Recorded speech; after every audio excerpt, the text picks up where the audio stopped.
Hello बच्चों, ਅੱਜ ਬੇਟੇ ਆਪਾਂ ਕਰਦੇ ਹਾਂ ਫਿਜ਼ੀਕਲ ਪ੍ਰੋਪਰਟੀਜ਼ ਆਫ ਹੈਲੋ ਐਲਕੇਨਸ। ਇਹ ਸਿੰਪਲ ਜਿਹਾ ਟੌਪਿਕ ਹੈ। ਨੈਕਸਟ ਲੈਕਚਰ ਦੇ ਵਿੱਚ ਆਪਾਂ ਕਰਾਂਗੇ ਬੇਟੇ ਕੈਮੀਕਲ ਪ੍ਰੋਪਰਟੀਜ਼, ਜਿਹਦੇ ਵਿੱਚੋਂ ਮੈਕਸਿਮਮ ਤੁਹਾਨੂੰ ਟਾਈਮਸ ਕੁਐਸਚਨ ਹੈ ਜਿਹੜਾ ਇਹਦੀਆਂ ਕੈਮੀਕਲ ਪ੍ਰੋਪਰਟੀਜ਼ ਦੇ ਵਿੱਚੋਂ ਆਉਂਦਾ ਹੈ ਜਾਂ ਫਿਰ ਤੁਹਾਨੂੰ ਨੇਮਿੰਗ ਰਿਐਕਸ਼ਨ ਆਉਂਦੇ ਆ। ਠੀਕ ਹੈ, ਤਾਂ ਫਿਜ਼ੀਕਲ ਪ੍ਰੋਪਰਟੀਜ਼ ਆਪਾਂ ਕਰ ਲੈਂਦੇ ਹਾਂ। Alkyl halides are colourless when pure. However, bromides and iodides develop color when exposed to light. Bromide ਤੇ iodides colored ਹੋ ਜਾਂਦੇ ਆ ਜਦੋਂ ਲਾਈਟ ਦੇ ਵਿੱਚ ਹੁੰਦੇ, ਅਦਰਵਾਈਜ਼ ਇਹ ਕਲਰਲੈਸ ਪਿਓਰ ਫਾਰਮ ਦੇ ਵਿੱਚ ਇਹ ਕਲਰਲੈਸ ਹੁੰਦੇ ਆ। ਠੀਕ ਹੈ, the lower members like alkyl methyl chloride, methyl bromide, ethyl chloride and some chlorofluoromethanes are gases at room temperature. ठीक है, लोअर मेंबर्स है वो गैसेज होंगे at room temperature, higher members are liquids और सॉलिड्स। ठीक है, अगला है the boiling points of chlorides bromides. जो बॉइलिंग पॉइंट्स है जिहड़े इन्हां दे क्लोराइड्स दे ब्रोमाइड्स दे iodides are considerably higher than those of the hydrocarbons of comparable molecular masses. Hydrocarbons दे कंपैरेटिवली ਜਿਹੜੇ क्लोराइड्स ब्रोमाइड्स आयोडाइड्स है उन्होंने दे बॉइलिंग पॉइंट ज़्यादा होंगे है। ठीक है, molecular masses of comparable molecular masses because of greater polarity and higher molar masses. क्योंकि जी बॉइलिंग पॉइंट्स है बटे सानू पता है कि मास के उत्ते जिन्ना मास ज़्यादा होंदा है उन्हां दी जिहड़ी फोर्सिस ऑफ अट्रैक्शन ज़्यादा होणगियां, क्योंकि इन्हां दी वैंडरवाल फोर्सिस ऑफ अट्रैक्शन है जिहड़ियां ओह ज़्यादा होणगियां, उन्हां दे विच अट्रैक्टिव फोर्सिस ज़्यादा होणगियां तो बॉइलिंग पॉइंट भी उन्हां दे विच ज़्यादा होणगे। ठीक है, तो इन्हां दी पोलैरिटी है जिहड़ी ज़्यादा हुंदी है, क्योंकि ये की है पोलर है, क्योंकि सारियां दी इलैक्ट्रोनैगेटिविटी ज़्यादा हुंदी है, इस करके पोलर मॉलिक्यूल्स है ये पोलैरिटी ज़्यादा होण करके, ते दूसरी चीज़ इन्हां दे मॉलिक्यूलर मास ज़्यादा होण करके ਆਪਾਂ ਹਾਈਡਰੋਜਨ ਨੂੰ ਰਿਪਲੇਸ ਕਰਦੇ ਹਾਂ ਕਲੋਰਾਈਡ ਬ੍ਰੋਮਾਈਡ ਜਾਂ ਆਇਓਡਾਈਡ ਨਾਲ, ਤਾਂ ਮਾਸ ਜ਼ਿਆਦਾ ਹੈਗੇ ਤਾਂ ਇਸ ਕਰਕੇ ਇਹਨਾਂ ਦੀਆਂ ਇੰਟਰਮੋਲੀਕੂਲਰ ਫੋਰਸਿਸ ਆਫ ਅਟਰੈਕਸ਼ਨ ਕੀ ਹੋਣਗੀਆਂ ਬੇਟੇ ਸਟਰੋਂਗ ਹੋਣਗੀਆਂ। ਠੀਕ ਹੈ, ਤਾਂ ਇਹਨਾਂ ਦੇ ਪੋਲੈਰਿਟੀ ਜ਼ਿਆਦਾ ਹੋਣ ਕਰਕੇ ਇੰਟਰਮੋਲੀਕੂਲਰ ਫੋਰਸਿਸ ਆਫ ਅਟਰੈਕਸ਼ਨ ਜ਼ਿਆਦਾ ਹੋਣਗੀਆਂ, ਇਸ ਕਰਕੇ ਇਹਨਾਂ ਦੇ ਬੋਇਲਿੰਗ ਪੁਆਇੰਟ ਹੈ ਜਿਹੜੇ ਉਹ ਜ਼ਿਆਦਾ ਹੁੰਦੇ ਆ। ਫਾਰ ਸੇਮ ਅਲਕਾਈਲ ਗਰੁੱਪ, ਜੇ ਆਪਾਂ ਇੱਕੋ ਹੀ ਅਲਕਾਈਲ ਗਰੁੱਪ ਲੈ ਲਈਏ, the boiling point of alkyl halides, मतलब अल्काइल ग्रुप सेम है, चाहे मिथाइल है, चाहे इथाइल है, चाहे प्रोपाइल है, जिहड़ा भी है, एक कार्बन दो कार्बन तीन कार्बन। जे आपां हैलोजन के अकॉर्डिंग देखिए अल्काइल ग्रुप सेम होवे, हैलोजन अलग अलग होवे, the boiling points of alkyl halides decreases in the order R I. ठीक है, R B R, R C L, R F, मतलब कि सब तो ज़्यादा बॉइलिंग पॉइंट आर आई का, सब तो घट बॉइलिंग पॉइंट आर एफ का। ਇਹਦਾ ਰੀਜ਼ਨ ਕੀ ਹੈ ਬੇਟੇ, ਕਿਉਂਕਿ ਜਿੰਨਾ ਸਾਈਜ਼ ਵੱਡਾ ਹੋਏਗਾ, ਆਰ ਦਾ ਤਾਂ ਸਾਈਜ਼ ਸੇਮ ਰਹਿਣਾ, ਆਰ ਸੇਮ ਹੈ, ਜਿੰਨਾ ਸਾਈਜ਼ ਜਿਹੜਾ ਹੈਲਾਈਡ ਗਰੁੱਪ ਦਾ ਜ਼ਿਆਦਾ ਹੋਏਗਾ ਉਹਨਾਂ ਉਹਦੇ ਵਿੱਚ ਜਿਹੜੀਆਂ ਵੈਂਡਰਵਾਲ ਫੋਰਸਿਸ ਆਫ ਅਟਰੈਕਸ਼ਨ ਹੈ ਜ਼ਿਆਦਾ ਹੋਣਗੀਆਂ। ਉਹ ਕਿਹਦੇ ਤੇ ਡਿਪੈਂਡ ਕਰਦੀਆਂ, ਮਾਸ ਦੇ ਉੱਤੇ ਡਿਪੈਂਡ ਕਰਦੀਆਂ, ਜਿੰਨਾ ਸਾਈਜ਼ ਦੇ ਉੱਤੇ ਡਿਪੈਂਡ ਕਰਦੀਆਂ। ਜਿੰਨਾ ਜ਼ਿਆਦਾ ਵੱਡਾ ਸਾਈਜ਼ ਹੋਏਗਾ ਵੈਂਡਰਵਾਲ ਫੋਰਸਿਸ ਆਫ ਅਟਰੈਕਸ਼ਨ ਉਹਨੀਆਂ ਜ਼ਿਆਦਾ ਹੋਣਗੀਆਂ, ਜਿੰਨੀਆਂ ਫੋਰਸਿਸ ਜ਼ਿਆਦਾ ਬੇਟੇ ਉਹਨਾਂ ਬੋਇਲਿੰਗ ਪੁਆਇੰਟ ਉਹਨਾਂ ਦਾ ਜ਼ਿਆਦਾ ਹੋਏਗਾ। ਕਲੀਅਰ, तो यदा मतलब की है कि आर आई का जोड़ा बॉइलिंग पॉइंट है वो सब तो ज़्यादा होएगा, उस तो घट उस तो घट उस तो घट, because with increase in size and mass of the halogen atom the magnitude of van der Waals forces increases. जिमें जिमें साइज इंक्रीज करेगा या मास इंक्रीज करेगा उमें में वैंडरवाल फोर्सेस इंक्रीज करनगियां, तो इसी तरह बॉइलिंग पॉइंट इंक्रीज करेगा। उस तो बाद है बेटे boiling points of isomeric hello alkanes. Isomeric का मतलब जैसे अलग अलग आइसोमर्स, फार्मूला सेम होवे पर उन्होंने दी स्ट्रक्चर है जी डिफरेंट है, अलग अलग कंपाउंड बना लिया उन्होंने, तो उन्होंने जोड़ा बॉइलिंग पॉइंट है आइसोमेरिक हैलो अल्केन्स दे decreases with increase in branching. जे आप ब्रांच वधदे जिन्नियां ब्रांचेस ज़्यादा होणगियां बेटे उन्हों का जोड़ा बॉइलिंग पॉइंट है ना वो डिक्रीज होंदा जाता है, घटदा जाता है। जिवें आपां नॉर्मल आपां ले लिया कि यह ब्रोमोब्यूटेन, इहदे विच आपां की कहना है कि इक्को ही लाइन दे विच इक्को ही चेन है, कोई ब्रांच नहीं है। इहदे विच साडे कोले 2 नंबर दे उत्ते असीं इहदे नाल लगाता, ਇੱਥੇ ਅਸੀਂ ਇੱਕ ਬ੍ਰਾਂਚ ਲੱਗੀ ਹੋਈ ਹੈ ਮਿਥਾਈਲ ਗਰੁੱਪ ਦੀ। ਕਲੀਅਰ ਹੋ ਗਿਆ? ਇੱਥੇ ਅਸੀਂ ਸੈਂਟਰ ਵਾਲੇ H ਨੂੰ ਰਿਪਲੇਸ ਕੀਤਾ ਇਹਦੇ ਨਾਲ, ਇਹ ਇੱਕ ਲਾਈਨ ਦੇ ਵਿੱਚ ਹੀ ਸਾਰੇ ਗਰੁੱਪ ਹੈਗੇ। ਤਾਂ ਆਪਾਂ ਕਿਹਾ ਕਿ ਜਿਵੇਂ ਜਿਵੇਂ ਬ੍ਰਾਂਚ ਵੱਧਦੀ ਜਾਂਦੀ ਹੈ ਤਾਂ ਬੋਇਲਿੰਗ ਪੁਆਇੰਟ ਹੈ ਜਿਹੜਾ ਉਹ ਡਿਕਰੀਜ਼ ਹੁੰਦਾ ਜਾਂਦਾ ਹੈ। ਇਹਦਾ ਰੀਜ਼ਨ ਕੀ ਹੈ ਬੇਟੇ ਕਿ ਜਿੰਨਾ ਜਿਹੜੀ ਇਹਦੀ ਸਿਮੈਟਰੀ ਜ਼ਿਆਦਾ ਹੋਏਗੀ, ਜਿੰਨਾ ਕਲੋਜ਼ਲੀ ਪੈਕ ਹੋਣਗੇ ਉਹਨਾਂ ਬੋਇਲਿੰਗ ਪੁਆਇੰਟ ਜ਼ਿਆਦਾ ਹੋਏਗਾ।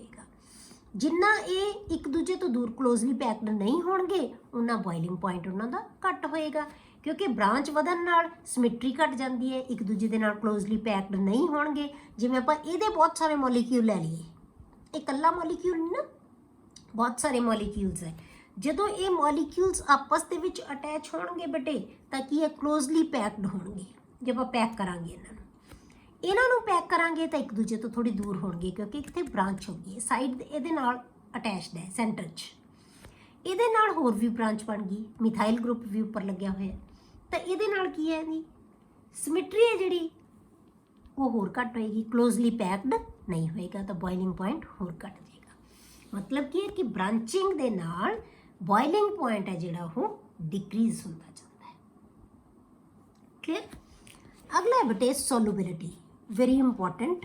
ਇੱਕ ਕੁਐਸਚਨ ਵੀ ਆਉਂਦਾ ਬੇਟੇ ਤੁਹਾਨੂੰ ਕਿ ਹੈਲੋ ਅਲਕੇਨਸ ਭਾਵੇਂ ਬੇਟੇ ਪੋਲਰ ਨੇਚਰ ਦੇ ਹੈ, ਹੈਲੋ ਅਲਕੇਨਸ ਪੋਲੈਰਿਟੀ ਹੈ ਇਹਨਾਂ ਦੇ ਵਿੱਚ, ਕਿਉਂਕਿ ਇਹ ਇਲੈਕਟ੍ਰੋਨੈਗੇਟਿਵ ਹੈ ਐਜ਼ ਕੰਪੇਅਰ ਟੂ ਕਾਰਬਨ, ਤਾਂ ਇਹ ਇਲੈਕਟ੍ਰੋਨ ਦੇ ਪੇਅਰ ਨੂੰ ਆਪਣੇ ਵੱਲ ਅਟਰੈਕਟ ਕਰਦਾ ਹੈ ਤਾਂ ਪੋਲਰ ਬਣ ਜਾਂਦਾ ਹੈ। ਇਹ ਪੋਲਰ ਹੈ ਤਾਂ ਆਪਾਂ ਕਹਿੰਦੇ ਹਾਂ ਲਾਈਕ ਡਿਸੋਲਵਸ ਲਾਈਕ, ਤਾਂ ਇਹ ਵੀ ਪੋਲਰ ਹੈ, ਵਾਟਰ ਵੀ ਪੋਲਰ ਹੈ ਸੋਲਵੈਂਟ, ਤਾਂ ਇਹ ਪਾਣੀ ਦੇ ਵਿੱਚ ਘੁਲਣੇ ਚਾਹੀਦੇ ਹੈ। ਹੈਲੋ ਅਲਕੇਨਸ ਪਾਣੀ ਦੇ ਵਿੱਚ ਬਹੁਤ ਈਜ਼ੀਲੀ ਘੁਲ ਜਾਣੇ ਚਾਹੀਦੇ ਹੈ, ਪਰ ਇਹ ਬਹੁਤ ਸਲਾਈਟਲੀ ਸੋਲੂਬਲ ਹੁੰਦੇ, ਬਹੁਤ ਥੋੜਾ ਘੁਲਦੇ ਆ ਪਾਣੀ ਦੇ ਵਿੱਚ। ਇਹ ਰੀਜ਼ਨ ਕੀ ਹੈ ਬੇਟੇ? ਬਹੁਤ ਕੁਐਸਚਨ ਆ ਜਾਂਦਾ ਹੈ ਕਿ ਜਿਹੜੇ ਅਲਕਾਈਲ ਹੈਲਾਈਡਸ ਹੈ ਵਾਟਰ ਦੇ ਵਿੱਚ ਸੋਲੂਬਲ ਨਹੀਂ ਹੁੰਦੇ, ਭਾਵੇਂ ਇਹ ਪੋਲਰ ਹੈਗੇ ਆ ਨੇਚਰ ਦੇ ਵਿੱਚ, ਤਾਂ ਵੀ ਇਹ ਪਾਣੀ ਦੇ ਵਿੱਚ ਜ਼ਿਆਦਾ ਨਹੀਂ ਘੁਲਦੇ। ਇਹਦਾ ਰੀਜ਼ਨ ਕੀ ਦਿੰਦੇ ਆਪਾਂ? ਕੀ ਰੀਜ਼ਨ ਦੇਵਾਂਗੇ ਆਪਾਂ? ਐਕਚੁਅਲੀ ਕੀ ਹੁੰਦਾ ਬੇਟੇ ਕਿ ਜਿਹੜੇ ਅਲਕਾਈਲ ਹੈਲਾਈਡਸ ਹੈ, ਕਿਉਂਕਿ ਇਹ ਪੋਲਰ ਹੈ, ਇਸ ਕਰਕੇ ਇਹਨਾਂ ਦੇ ਵਿੱਚ ਫੋਰਸਿਸ ਆਫ ਅਟਰੈਕਸ਼ਨ ਹੈਗੀਆਂ। ਸਾਰੇ ਮੋਲੀਕਿਊਲਸ ਇੱਕ ਦੂਜੇ ਦੇ ਆਪਾਂ ਉੱਪਰ ਕਿਹਾ ਕਿ ਫੋਰਸਿਸ ਆਫ ਅਟਰੈਕਸ਼ਨ ਜ਼ਿਆਦਾ ਹੁੰਦੀਆਂ, ਆਪਾਂ ਕਿਹਾ ਨਾ ਉੱਪਰ ਜਦੋਂ ਬੋਇਲਿੰਗ ਪੁਆਇੰਟ ਦੱਸਿਆ ਸੀ ਕਿ ਜ਼ਿਆਦਾ ਇਹਨਾਂ ਦੇ। ਕਿਉਂ ਜ਼ਿਆਦਾ ਹੁੰਦੇ ਆ? ਕਿਉਂਕਿ ਇਹਨਾਂ ਦੇ ਵਿੱਚ ਫੋਰਸਿਸ ਆਫ ਅਟਰੈਕਸ਼ਨ ਜ਼ਿਆਦਾ ਹੁੰਦੀਆਂ। ਇੱਕ ਤਾਂ ਇਹਨਾਂ ਦੀਆਂ ਆਪਸ ਦੇ ਵਿੱਚ ਫੋਰਸਿਸ ਆਫ ਅਟਰੈਕਸ਼ਨ ਹੈ। ਵਾਟਰ ਮੋਲੀਕਿਊਲ ਦੇ ਵਿੱਚ ਕੀ ਹੈ ਬੇਟੇ? ਹਾਈਡਰੋਜਨ ਬੌਂਡਿੰਗ ਬਣੀ ਹੋਈ ਹੈ। ਤਾਂ ਜਦੋਂ ਇਹ ਪਾਣੀ ਦੇ ਵਿੱਚ ਘੁਲੇਗਾ ਕਦੋਂ? ਜੇ ਇਹ ਫੋਰਸਿਸ ਘਟਣਗੀਆਂ, ਆਪਸ ਦੀਆਂ ਫੋਰਸਿਸ ਟੁੱਟਣਗੀਆਂ। ਦੂਜਾ, ਵਾਟਰ ਮੋਲੀਕਿਊਲ ਦੇ ਵਿੱਚੋਂ ਹਾਈਡਰੋਜਨ ਬੌਂਡਿੰਗ ਟੁੱਟੇਗੀ, ਤਾਂ ਇਹ ਮੋਲੀਕਿਊਲ ਇਹ ਜਿਹੜੇ ਹੈਗੇ ਵਾਟਰ ਮੋਲੀਕਿਊਲਸ ਦੇ ਵਿੱਚ ਇੰਟਰੈਕਟ ਕਰਨਗੇ ਉਹਨਾਂ ਦੇ ਨਾਲ, ਤਾਂ ਇਹ ਘੁਲਣਗੇ। ਠੀਕ ਹੈ? ਤਾਂ ਪਰ ਜਿਹੜੀ ਜਦੋਂ ਨਵੀਆਂ ਫੋਰਸਿਸ ਬਣਨਗੀਆਂ ਨਾ, ਜਦੋਂ ਇਹ ਮੋਲੀਕਿਊਲ ਪਾਣੀ ਦੇ ਵਿੱਚ ਘੁਲੇਗਾ ਤਾਂ ਉਦੋਂ એનર્ਜੀ ਰਿਲੀਜ਼ ਹੁੰਦੀ ਹੈ। ਤਾਂ ਨਵੀਆਂ ਫੋਰਸਿਸ ਜੇ ਬਣਦੀਆਂ, ਜਿਹੜੀਆਂ ਨਵੀਆਂ ਫੋਰਸਿਸ ਬਣਦੀਆਂ ਬੇਟੇ ਉਹ ਕੰਪੈਰੀਟਿਵਲੀ ਘੱਟ ਹੁੰਦੀਆਂ, ਉਹ ਇਹਨਾਂ ਨੂੰ ਤੋੜ ਨਹੀਂ ਪਾਉਂਦੀਆਂ। ਜਿੰਨੀਆਂ ਫੋਰਸਿਸ ਇਹਨਾਂ ਦੇ ਵਿੱਚ ਤੇ ਹਾਈਡਰੋਜਨ ਬੌਂਡਿੰਗ ਵਾਟਰ ਦੇ ਵਿੱਚ ਉਹ ਜ਼ਿਆਦਾ ਹੁੰਦੀ ਹੈ, ਪਰ ਜਿਹੜੀਆਂ ਨਵੀਆਂ ਫੋਰਸਿਸ ਬਣਦੀਆਂ ਉਹ ਕੀ ਹੈ? ਘੱਟ ਸਟਰੋਂਗ ਹੁੰਦੀਆਂ, ਇਸ ਕਰਕੇ ਪਾਣੀ ਦੇ ਵਿੱਚ ਨਹੀਂ ਘੁਲਦੇ। Clear? although haloalkanes are polar in nature yet they are very slightly soluble in water। ਤੁਹਾਨੂੰ ਕੁਐਸਚਨ ਹੀ ਇਸ ਫਾਰਮ ਦੇ ਵਿੱਚ ਆ ਜਾਂਦਾ ਹੈ। in order to dissolve haloalkanes, ਕਿਉਂਕਿ ਫਿਜ਼ੀਕਲ ਪ੍ਰੋਪਰਟੀ ਦੇ ਵਿੱਚ ਸਿਰਫ ਇੱਕ ਇਹੀ ਕੁਐਸਚਨ ਬਣਦਾ ਹੈ, ਜਾਂ ਬੋਇਲਿੰਗ ਪੁਆਇੰਟ ਤੇ ਆ ਜਾਂਦਾ ਹੈ ਜਾਂ ਇਹਨਾਂ ਦੀ ਸੋਲੂਬਿਲਿਟੀ ਤੇ। are slightly soluble in water। in order to dissolve haloalkanes in water energy is required to overcome। ਹੁਣ એનર્ਜੀ ਚਾਹੀਦੀ ਹੈ ਕਾਹਦੇ ਵਾਸਤੇ ਬੇਟੇ? To overcome the attraction between haloalkane molecules, ਇਹਨਾਂ ਦੇ ਆਪਸ ਦੇ ਵਿੱਚ ਮੋਲੀਕਿਊਲ ਨਾਲ ਅਟਰੈਕਸ਼ਨ ਹੈ ਜਿਹੜੀ ਉਹਨੂੰ ਤੋੜਨ ਵਾਸਤੇ, and to break the hydrogen bond between water molecules. ਦੋਨਾਂ ਵਾਸਤੇ એનર્ਜੀ ਚਾਹੀਦੀ ਹੈ, ਦੋਨਾਂ ਦੇ ਵਿੱਚ ਹੀ ਫੋਰਸਿਸ ਆਫ ਅਟਰੈਕਸ਼ਨ ਸਟਰੋਂਗ ਹੈ, but less energy is released. ਮੈਂ ਤੁਹਾਨੂੰ ਕਿਹਾ ਸੀ ਕਿ ਨਵੀਆਂ ਫੋਰਸਿਸ ਬਣਦੀਆਂ ਤਾਂ ਉਦੋਂ એનર્ਜੀ ਰਿਲੀਜ਼ ਹੁੰਦੀ ਹੈ। less energy is released when new attractions are set up between haloalkanes and water molecules। ਪਰ ਜਦੋਂ ਨਵੀਆਂ ਫੋਰਸਿਸ ਬਣਦੀਆਂ ਬੇਟੇ ਉਦੋਂ ਜਿਹੜੀ એનર્ਜੀ ਰਿਲੀਜ਼ ਹੁੰਦੀ ਹੈ ਉਹ ਘੱਟ ਹੁੰਦੀ ਹੈ, ਉਹ ਘੱਟ ਰਿਲੀਜ਼ ਹੋਏਗੀ, as these are not as strong as original hydrogen bond in water।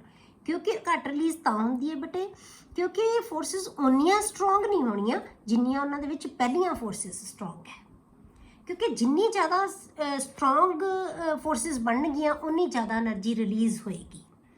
ਤਾਂ ਇਸ ਕਰਕੇ ਜੇ ਉਹਨਾਂ ਪਹਿਲਾਂ ਵਾਲੀਆਂ ਫੋਰਸਿਸ ਨਾਲੋਂ ਜ਼ਿਆਦਾ ਸਟਰੋਂਗ ਫੋਰਸਿਸ ਹੋਣਗੀਆਂ ਤਾਂ એનર્ਜੀ ਜ਼ਿਆਦਾ ਰਿਲੀਜ਼ ਹੋਏਗੀ, ਤਾਂ ਉਹਨੂੰ ਬੈਲੈਂਸ ਕਰ ਦੇਗੀ એનર્ਜੀ ਰਿਕੁਆਇਰਡ ਨੂੰ। ਪਰ ਇਹ એનર્ਜੀ ਉਨੀ ਜ਼ਿਆਦਾ ਜਿਹੜੀ ਰਿਲੀਜ਼ ਨਹੀਂ ਹੁੰਦੀ ਜਿੰਨੀਆਂ ਕਿ, ਕਿਉਂਕਿ ਇਹਨਾਂ ਵਿੱਚ ਜਿਹੜੀਆਂ ਫੋਰਸਿਸ ਆਫ ਅਟਰੈਕਸ਼ਨ ਆ ਉਹ ਇੰਨੀਆਂ ਜ਼ਿਆਦਾ ਸਟਰੋਂਗ ਨਹੀਂ ਹੁੰਦੀਆਂ ਜਿੰਨੀਆਂ ਜ਼ਿਆਦਾ ਸਟਰੋਂਗ ਪਹਿਲਾਂ ਵਾਲੀਆਂ ਫੋਰਸਿਸ ਸੀਗੀਆਂ ਉਹਦੇ ਵਿੱਚ, ਠੀਕ ਹੈ। However halo alkanes tend to dissolve in organic solvents, ਪਰ ਆਰਗੈਨਿਕ ਸੋਲਵੈਂਟਸ ਦੇ ਵਿੱਚ ਹੈਲੋ ਅਲਕੇਨਸ ਆ ਜਿਹੜੀਆਂ ਉਹ ਘੁਲ ਜਾਂਦੇ ਆ। ਕਿਉਂ? ਕਿਉਂਕਿ ਜਿਹੜੀਆਂ ਨਵੀਆਂ ਫੋਰਸਿਸ ਬਣਨਗੀਆਂ ਬੇਟੇ ਉਹ ਪਹਿਲਾਂ ਵਾਲੀਆਂ ਪੁਰਾਣੀਆਂ ਓਲਡ ਫੰਡਸ ਨਾਲੋਂ ਜ਼ਿਆਦਾ ਸਟਰੋਂਗ ਹੁੰਦੀਆਂ, ਠੀਕ ਹੈ। ਉਹਨਾਂ ਦੀ ਸਟਰੈਂਥ ਹੈ ਜਿਹੜੀ ਤਕਰੀਬਨ ਉਹਦੇ ਮੁਕਾਬਲੇ ਦੀ ਹੁੰਦੀ ਹੈ, ਇਹ ਕਹਿ ਸਕਦੇ ਆਪਾਂ, ਉਹਦੇ ਕੰਪੈਰੀਜ਼ਨ 'ਚ ਹੁੰਦੀ ਹੈ, ਠੀਕ ਹੈ। They are dissolved in organic solvents as the new attractions have much same strength as old ones. ਕਿ ਨਵੀਆਂ ਫੋਰਸਿਸ ਵੀ ਉਨੀ ਸਟਰੈਂਥ ਦੀਆਂ ਬਣਦੀਆਂ ਕਿਉਂਕਿ ਇਹਨਾਂ ਦੇ ਵਿੱਚ ਦੋਨਾਂ 'ਚ ਬਹੁਤ ਜ਼ਿਆਦਾ ਸਟਰੋਂਗ ਫੋਰਸਿਸ ਹੁੰਦੀਆਂ, ਤਾਂ ਇਸ ਕਰਕੇ ਇਹ ਆਰਗੈਨਿਕ ਸੋਲਵੈਂਟਸ ਹੈ ਜਿਹੜੇ ਉਹਨਾਂ ਦੇ ਵਿੱਚ ਘੁਲ ਜਾਂਦੇ ਹੈ। ਕਲੀਅਰ? ਅੱਗੇ ਬੇਟੇ ਫਿਜ਼ੀਕਲ ਪ੍ਰੋਪਰਟੀਜ਼ ਆਫ ਹੈਲੋ ਐਰੀਨਸ ਔਰ ਐਰਾਈਲ ਹੈਲਾਈਟਸ। ਹੁਣ ਆਪਾਂ ਫਿਜ਼ੀਕਲ ਪ੍ਰੋਪਰਟੀਜ਼ ਕਰਦੇ ਹਾਂ ਬੇਟੇ ਹੈਲੋ ਐਰੀਨਸ ਦੀਆਂ। ਪਹਿਲਾਂ ਆਪਾਂ ਹੈਲੋ ਅਲਕੇਨਸ ਦੀਆਂ ਕੀਤੀਆਂ, ਹੁਣ ਆਪਾਂ ਕਰਦੇ ਹਾਂ ਹੈਲੋ ਐਰੀਨਸ ਔਰ ਐਰਾਈਲ ਹੈਲਾਈਟਸ। These are generally colorless liquids or crystalline solids. These are heavier than water. ਪਾਣੀ ਨਾਲੋਂ heavy ਹੁੰਦੇ ਹੈ। These are insoluble in water but soluble in organic solvents. ਕੋਈ ਚੀਜ਼ ਇਹਨਾਂ ਨਾਲ ਹੈ। The melting and boiling points of aryl halides are nearly same as those of alkyl halides, containing same number of carbon atoms. ਜੇ alkyl halides ਤੇ aryl halides number of carbon atoms same ਹੋਵੇ ਤਾਂ ਉਹਨਾਂ ਦੇ melting ਤੇ boiling points ਆ ਜਿਹੜੇ ਉਹ ਕੀ ਹੁੰਦੇ ਆ, ਤਕਰੀਬਨ ਸੇਮ ਹੁੰਦੇ ਆ, ਠੀਕ ਹੈ। ਉਹਨਾਂ ਦੇ ਤਕਰੀਬਨ same melting point boiling point ਹੋਣਗੇ। ਦ ਬੋਇਲਿੰਗ ਪੁਆਇੰਟ, ਹੁਣ ਆਪਾਂ ਆਈਸੋਮੈਰਿਕ ਲੈਂਦੇ ਹਾਂ, ਜਿਵੇਂ ਆਪਾਂ ਪਹਿਲਾਂ ਉਹਦੇ 'ਚ ਵੀ ਲਏ ਸੀ ਨਾ ਹੈਲੋ ਅਲਕੇਨਸ 'ਚ ਆਈਸੋਮੈਰਿਕ, ਹੁਣ ਇੱਥੇ ਵੀ ਆਪਾਂ ਡਿਸਕਸ ਕਰਦੇ ਹਾਂ ਕਿ ਬੋਇਲਿੰਗ ਪੁਆਇੰਟਸ ਆਫ ਆਈਸੋਮੈਰਿਕ ਜਿਹੜੇ ਡਾਈ ਹੈਲੋ ਐਰੀਨਸ, ਮਤਲਬ ਹੈਲੋਜਨ ਦੋ ਗਰੁੱਪ ਲੱਗੇ ਹੋਏ, ਡਾਈ ਹੈਲੋ ਐਰੀਨਸ ਆਰ ਨੀਅਰਲੀ ਸੇਮ। ਆਈਸੋਮੈਰਿਕ ਦਾ ਮਤਲਬ ਫਾਰਮੂਲਾ ਸੇਮ ਹੋਏ ਪਰ ਸਟਰਕਚਰ ਡਿਫਰੈਂਟ ਹੋਏਗੀ, ਨਾਮ ਡਿਫਰੈਂਟ ਹੋਏਗਾ। ਉਹਨਾਂ ਦੇ ਬੋਇਲਿੰਗ ਪੁਆਇੰਟ ਤਾਂ ਤਕਰੀਬਨ ਸੇਮ ਹੋਣਗੇ ਬਟ ਮੈਲਟਿੰਗ ਪੁਆਇੰਟ ਆ ਡਿਫਰੈਂਟ, ਪਰ ਉਹਨਾਂ ਦੇ ਮੈਲਟਿੰਗ ਪੁਆਇੰਟ ਹੈ ਜਿਹੜੇ ਉਹ ਡਿਫਰੈਂਟ ਹੁੰਦੇ ਆ। ਜਿਵੇਂ ਆਪਾਂ ਲੈ ਲਿਆ 1,2 dichlorobenzene, 1,3 dichlorobenzene and 1,4 ortho para and ortho meta and para. ਇਹਨਾਂ ਦੇ ਬੋਇਲਿੰਗ ਪੁਆਇੰਟ ਵੀ ਲਿਖੇ ਹੋਏ ਆ ਆਪਾਂ, ਇਹਨਾਂ ਦੇ ਮੈਲਟਿੰਗ ਪੁਆਇੰਟ ਵੀ ਲਿਖੇ ਆ। ਜੇ ਆਪਾਂ ਬੋਇਲਿੰਗ ਪੁਆਇੰਟ ਦੇਖੀਏ ਤਕਰੀਬਨ ਸੇਮ ਹੈ, 453, 446, 448। ਇਹਨਾਂ ਦੇ ਬੋਇਲਿੰਗ ਪੁਆਇੰਟ 'ਚ ਜ਼ਿਆਦਾ ਫਰਕ ਨਹੀਂ ਹੈ, ਪਰ ਇਹਨਾਂ ਦੇ ਜੇ ਮੈਲਟਿੰਗ ਪੁਆਇੰਟ ਦੇਖੀਏ ਇਹ 256, ਇਹ 246, ਇਹ 323। ਇਹਨਾਂ ਦੇ ਮੈਲਟਿੰਗ ਪੁਆਇੰਟ ਦੇ ਵਿੱਚ ਫਰਕ ਹੈ। ਹੁਣ ਇਹਦਾ ਰੀਜ਼ਨ ਕੀ ਹੁੰਦਾ ਬੇਟੇ? ਇਹਨਾਂ ਦੀ ਸਿਮੈਟਰੀ। ਜਦੋਂ ਆਪਾਂ ਇਹਨਾਂ ਨੂੰ ਪਿਘਲਾਉਣਾ ਹੈ, ਮੈਲਟ ਕਰਨਾ ਹੈ, ਉਦੋਂ ਇਹਨਾਂ ਦੀ ਸਟਰਕਚਰ ਹੈ ਬੇਟੇ ਉਹ ਜ਼ਿਆਦਾ ਕਾਊਂਟ ਕਰਦੀ ਹੈ, ਕਿਉਂਕਿ ਇਹ ਜਿਹੜਾ ਹੈਗਾ ਪੈਰਾ ਮੋਲੀਕਿਊਲ ਹੈ ਜਿਹੜਾ, ਇਹ ਕੀ ਹੈ, ਸਿਮੈਟ੍ਰਿਕ ਨੇਚਰ ਦਾ ਹੈ। ਇਹ ਬਹੁਤ ਕਲੋਜ਼ਲੀ ਪੈਕਡ ਹੋਣਗੇ ਮੋਲੀਕਿਊਲਸ, ਕਿਉਂਕਿ ਇਹਦੀ ਨੇਚਰ ਹੈ ਇਹ ਕੀ ਹੈ, ਸਿਮੈਟ੍ਰਿਕ ਹੈ, 1,4 ਪੋਜੀਸ਼ਨ ਤੇ ਹੈ, ਨਾਲ ਅਟੈਚਡ ਮੋਲੀਕਿਊਲਸ ਹੋਣਗੇ ਸਾਰੇ।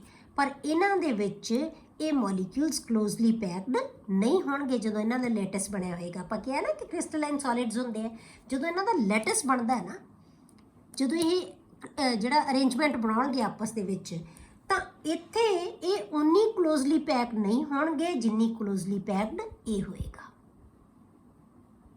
ਠੀਕ ਹੈ। ਤਾਂ ਇਸ ਕਰਕੇ ਕਿਉਂਕਿ ਇਹ ਕਲੋਜ਼ਲੀ ਪੈਕਡ ਹੈ, ਇਸ ਕਰਕੇ ਇਹਨਾਂ ਦੇ ਮੈਲਟਿੰਗ ਪੁਆਇੰਟ ਹੈ ਜਿਹੜਾ ਸਭ ਤੋਂ ਜ਼ਿਆਦਾ ਹੋਏਗਾ, ਸਭ ਤੋਂ ਜ਼ਿਆਦਾ ਇਹਨਾਂ ਦਾ ਹੋਏਗਾ, ਕਿਉਂਕਿ ਇਹ ਬਹੁਤ ਸਿਮੈਟ੍ਰਿਕ ਹੈ। Due to symmetric structure या symmetrical structure of para-isomer, its molecules can easily pack closely in the lattice या crystal lattice, ठीक है। ਤਾਂ ਇਹ crystal lattice ਦੇ ਵਿੱਚ ਬਹੁਤ closely pack ਹੋ ਸਕਦੇ ਹੈ, clear। ਹੁਣ ਆਪਾਂ ਇਹਦੇ ਨਾਲ ਰਿਲੇਟਡ ਕੁਐਸਚਨ ਕਰਦੇ ਹਾਂ ਬੇਟੇ। Arrange each set of compounds in order of increasing boiling point.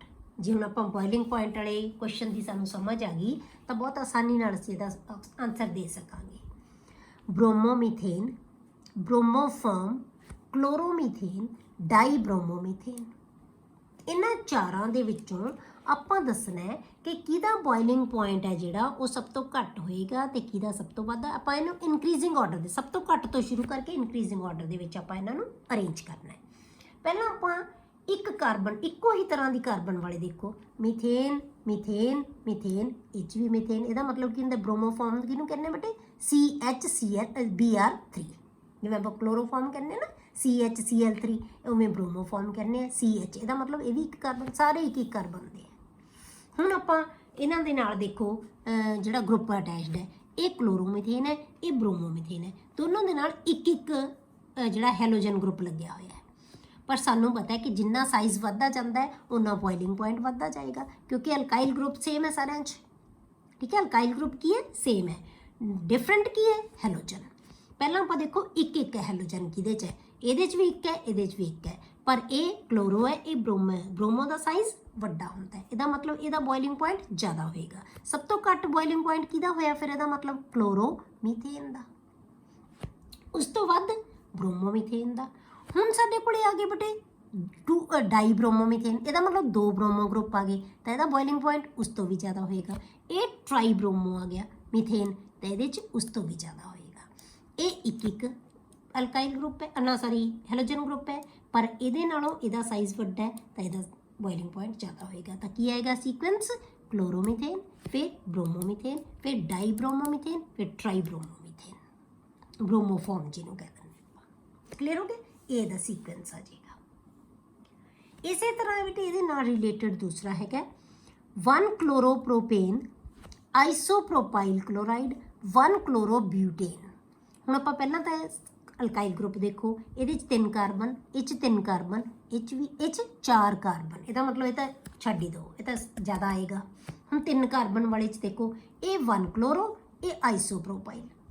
ਹੁਣ ਇਹ ਨਾਰਮਲ ਹੈ, ਇਹ ਬ੍ਰਾਂਚਡ ਹੈ, ਤਾਂ ਆਪਾਂ ਕੀ ਕਿਹਾ ਸੀ? ਬ੍ਰਾਂਚਡ ਵਾਲਾ ਬੋਇਲਿੰਗ ਪੁਆਇੰਟ ਘੱਟ ਹੋਏਗਾ ਕਿਉਂਕਿ ਉਹਦੀ ਸਿਮੈਟਰੀ ਘੱਟ ਹੋਏਗੀ।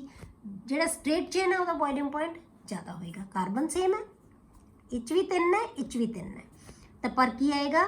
ਹੁਣ ਇਹਦਾ ਬੋਇਲਿੰਗ ਪੁਆਇੰਟ ਸਭ ਤੋਂ ਘੱਟ, ਉਸ ਤੋਂ ਜ਼ਿਆਦਾ ਇਹਦਾ, ਉਸ ਤੋਂ ਜ਼ਿਆਦਾ ਇਹਦਾ, ਕਿਉਂਕਿ ਇਹਦੇ 'ਚ ਕਲੋਰੋ, ਇਹਦੇ 'ਚ ਵੀ ਕਲੋਰੋ, ਇਹਦੇ 'ਚ ਵੀ ਕਲੋਰੋ, ਪਰ ਇਹ 'ਚ ਬਿਊਟੇਨ ਹੈ ਬੇਟੇ, 4 ਕਾਰਬਨ ਹੈ, ਇਹਨਾਂ 'ਚ 3 ਕਾਰਬਨ ਸੀ, ਤਾਂ ਫਿਰ ਇਹਦਾ ਆਏਗਾ ਸਭ ਤੋਂ ਜ਼ਿਆਦਾ। ਤਾਂ ਕੀ ਆਣਾ ਨਾ? ਸਭ ਤੋਂ ਜ਼ਿਆਦਾ ਕਿਹਦਾ? ਸਭ ਤੋਂ ਘੱਟ ਆਈਸੋਪ੍ਰੋਪਾਈਲ ਕਲੋਰਾਈਡ, ਫਿਰ 1 ਕਲੋਰੋਪ੍ਰੋਪੇਨ, ਫਿਰ 1 ਕਲੋਰੋਬਿਊਟੇਨ। ਕਲੀਅਰ? ਉਸ ਤੋਂ ਅੱਗੇ ਬੇਟੇ ਕੁਐਸਚਨ ਹੈ, ਇਹ ਵੀ ਆਪਾਂ ਪ੍ਰੈਪਰੇਸ਼ਨ ਕੀਤੀਆਂ ਸੀ ਉਹਦੇ ਨਾਲ ਰਿਲੇਟਡ ਇੱਕ ਕੁਐਸਚਨ ਹੈ। ਇਹ ਕਈ ਵਾਰੀ ਕੁਐਸਚਨ ਆ ਜਾਂਦਾ ਬੇਟੇ, why is H2SO4 not used during the reaction of alcohols with KI। ਜਦੋਂ ਅਲਕੋਹਲਸ ਦਾ ਰਿਐਕਸ਼ਨ ਅਸੀਂ KI ਦੇ ਨਾਲ ਕਰਦੇ ਹਾਂ ਉਦੋਂ H2SO4 ਨਹੀਂ ਯੂਜ਼ ਕੀਤਾ ਜਾਂਦਾ। ਇਹ ਤੁਹਾਨੂੰ ਯਾਦ ਹੋਏਗਾ ਬੇਟੇ, ਜਦੋਂ ਆਪਾਂ KBr ਆਪਾਂ ਕਿਹਾ ਸੀ, HBr ਸਟੇਬਲ ਨਹੀਂ ਹੁੰਦਾ, ਤਾਂ ਆਪਾਂ during the reaction he HBr ਬਣਾਉਂਦੇ ਆ। ਤਾਂ ਆਪਾਂ ਕੀ ਕਿਹਾ ਸੀ? KBr ਦੇ ਵਿੱਚ ਆਪਾਂ H2SO4 ਪਾ ਦਿੰਦੇ ਆ, ਤਾਂ H2SO4 KBr ਦੇ ਨਾਲ ਮਿਲ ਕੇ ਕੀ ਬਣਾਏਗਾ? HBr ਬਣਾ ਦੇਗਾ।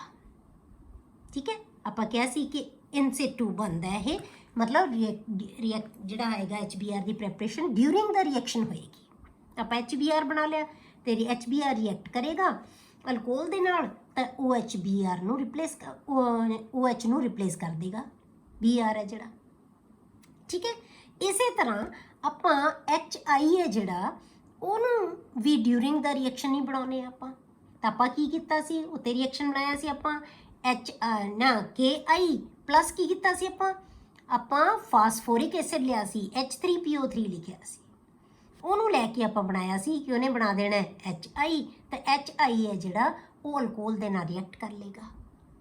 ਪਰ ਜੇ ਬੇਟੇ ਆਪਾਂ H2SO4 ਯੂਜ਼ ਕਰਾਂਗੇ ਅਲਕੋਹਲਸ ਨੂੰ KI ਨਾਲ ਰਿਐਕਟ ਜਦੋਂ ਕਰਦੇ ਹਾਂ ਵਿੱਚ ਐਸਿਡ ਤਾਂ ਪਾਵਾਂਗੇ ਹੀ ਪਾਵਾਂਗੇ, ਕਿਉਂਕਿ ਸਾਨੂੰ HI ਚਾਹੀਦਾ ਹੈ, KI ਨਹੀਂ ਚਾਹੀਦਾ, HI ਚਾਹੀਦਾ।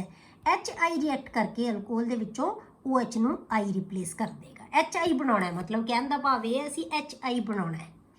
ਹੁਣ HI ਕਿਵੇਂ ਬਣੇਗਾ, ਆਪਾਂ KI ਦੇ ਵਿੱਚ ਸਲਫਿਊਰਿਕ ਐਸਿਡ ਐਡ ਕਰ ਦਾਂਗੇ ਤਾਂ ਉਹ ਕੀ ਬਣਾ ਲੇਗਾ KHSO4 ਐਂਡ HI ਬਣ ਗਿਆ HI। ਪਰ HI ਹੈ ਜਿਹੜਾ ਬੇਟੇ ਇਹ ਕੀ ਹੈ, ਇਹ ਰਿਡਿਊਸਿੰਗ ਏਜੰਟ ਹੈ, ਪਰ H2SO4 is a good oxidising agent. ਇਹ ਆਕਸੀਡਾਈਜ਼ਿੰਗ ਏਜੰਟ ਹੈ। ਤਾਂ ਜਦੋਂ ਆਕਸੀਡਾਈਜ਼ਿੰਗ ਏਜੰਟ ਰਿਡਿਊਸਿੰਗ ਏਜੰਟ ਨਾਲ ਮਿਲੇਗਾ ਤਾਂ ਇਹ ਰਿਐਕਟ ਕਰ ਲੇਗਾ ਆਪਸ ਦੇ ਵਿੱਚ, ਇਹ ਦੋਨੋਂ ਰਿਐਕਟ ਕਰ ਲੈਣਗੇ ਫਿਰ HI ਤੇ H2SO4 ਤਾਂ ਇਹ ਕੀ ਬਣਾ ਦੇਗਾ I2 ਤੇ SO4। ਮਤਲਬ ਕੀ ਹੈ, ਇਹ ਖਤਮ ਹੋ ਗਿਆ। ਚਾਹੀਦਾ ਸਾਨੂੰ HI ਸੀ, HI ਨੂੰ ਕੀ ਕਰਨਾ ਇਹਨੇ ਖਤਮ ਕਰ ਦੇਣਾ। ਇਸ ਕਰਕੇ ਅਸੀਂ ਉਹ ਐਸਿਡ ਯੂਜ਼ ਕਰਾਂਗੇ ਇਹਦੇ ਵਿੱਚ ਜਿਹੜਾ ਨਾਨ ਆਕਸੀਡਾਈਜ਼ਿੰਗ ਹੋਵੇ। ਤਾਂ ਨਾਨ ਆਕਸੀਡਾਈਜ਼ਿੰਗ ਐਸਿਡ ਹੈ ਜਿਹੜਾ ਉਹ ਯੂਜ਼ ਕਰਾਂਗੇ ਅਸੀਂ, ਆਕਸੀਡਾਈਜ਼ਿੰਗ ਐਸਿਡ ਅਸੀਂ ਇੱਥੇ ਯੂਜ਼ ਨਹੀਂ ਕਰ ਸਕਦੇ। therefore non oxidizing acid is used instead of H2SO4 such as H3PO4 ਇਹ ਆਪਾਂ ਯੂਜ਼ ਕਰਦੇ ਹਾਂ। ਕਲੀਅਰ ਹੋ ਗਿਆ ਬੇਟੇ। ਹੁਣ ਬੇਟੇ ਆਪਾਂ ਕਰਨੀ ਹੈ ਇਹਨਾਂ ਦੀਆਂ ਕੈਮੀਕਲ ਪ੍ਰੋਪਰਟੀਜ਼। ਠੀਕ ਹੈ, ਆਪਾਂ ਇਹ ਦੇਖ ਲੈਂਦੇ ਹਾਂ ਕਿ ਕਿਹੜੇ ਕਿਹੜੇ ਰਿਐਕਸ਼ਨਸ ਹੁੰਦੇ ਆ। ਅਦਰਵਾਈਜ਼ ਆਪਾਂ ਇਹਨਾਂ ਦੀਆਂ ਕੈਮੀਕਲ ਪ੍ਰੋਪਰਟੀਜ਼ ਕੱਲ ਡਿਟੇਲ ਦੇ ਵਿੱਚ ਨੈਕਸਟ ਲੈਕਚਰ ਦੇ ਵਿੱਚ ਸ਼ੁਰੂ ਕਰਾਂਗੇ। Chemical reactions of halo alkanes. ਹੁਣ ਇਹਨਾਂ ਦੇ ਰਿਐਕਸ਼ਨ ਹੈ ਨਾ ਬੇਟੇ ਜਿਹੜੇ ਹੈਲੋ ਅਲਕੇਨਸ ਦੇ, ਉਹਨਾਂ ਨੂੰ ਅਸੀਂ ਮੇਨ 3 ਪਾਰਟਸ ਦੇ ਵਿੱਚ ਡਿਵਾਈਡ ਕਰ ਦਿੰਦੇ ਹਾਂ। The reactions are divided into following categories. 3 categories ਦੇ ਵਿੱਚ ਡਿਵਾਈਡ ਕਰਾਂਗੇ ਆਪਾਂ। Nucleophilic substitution reactions, elimination reactions and reaction with metals। nucleophilic substitution reaction, substitution ਦਾ ਮਤਲਬ ਕੀ ਹੈ ਕਿ ਇੱਕ ਚੀਜ਼ ਨੂੰ ਹਟਾ ਕੇ ਦੂਜੀ ਚੀਜ਼ ਉਹਦੀ ਥਾਂ ਤੇ ਆ ਜਾਵੇ, ਉਹਨੂੰ substitution reaction ਕਹਿੰਦੇ ਆ। elimination reaction ਕੀ ਹੁੰਦੇ ਬੇਟੇ, ਕੋਈ ਚੀਜ਼ ਨੂੰ eliminate ਕਰਨਾ, remove ਕਰਨਾ। ਤੇ reaction with metals, metals ਦੇ ਨਾਲ ਕਿਵੇਂ ਰਿਐਕਟ ਕਰਨਾ। ਕਲੀਅਰ ਹੋ ਗਿਆ। ਤਾਂ ਇਹ 3 ਤਰ੍ਹਾਂ ਦੇ ਰਿਐਕਸ਼ਨ ਹੈ ਜਿਹੜੇ ਆਪਾਂ ਡਿਸਕਸ ਕਰਾਂਗੇ। ਇਹ ਆਪਾਂ ਬੇਟੇ ਨੈਕਸਟ ਲੈਕਚਰ ਦੇ ਵਿੱਚ ਸ਼ੁਰੂ ਕਰਾਂਗੇ।